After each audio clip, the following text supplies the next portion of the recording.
শুনুন, কোরআনের জবান খুলে দেওয়া হবে। রাসূল সাল্লাল্লাহু আলাইহি ওয়াসাল্লাম বলছেন, কোরআন এক রাতে উঠিয়ে নেওয়া হবে। কোরআনের কোনো আয়াত কিতাবে অবশিষ্ট থাকবে না, কোনো হৃদয়ে কোরআন থাকবে না। কিয়ামতের দিন কোরআন সাক্ষী দিবে। রাসূল সাল্লাল্লাহু আলাইহি ওয়াসাল্লাম বলেছেন, কোরআন তোমার পক্ষে অথবা তোমার বিরুদ্ধে সুপারিশকারী হবে। অর্থাৎ কিয়ামতের দিন কোরআন সেই ব্যক্তির পক্ষে সাক্ষী দিবে যে কোরআন পড়েছে, শিখেছে, এর উপর আমল করেছে, আর যে কোরআনকে অবহেলা করেছে তার বিরুদ্ধে সাক্ষী দিবে।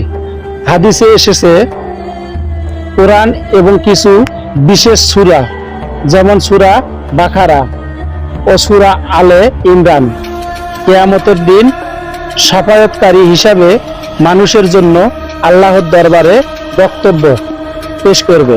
কোরআন কিয়ামতের দিন তার সাথীর জন্য সুপারিশ করবে। সহিহ মুসলিম 804। আল্লাহ তাআলা আমাদের সবাইকে কোরআনের হক আদায় করার তৌফিক দান করুক। কমেন্টে আমিন লিখে যাবেন। আল্লাহ হাফেজ।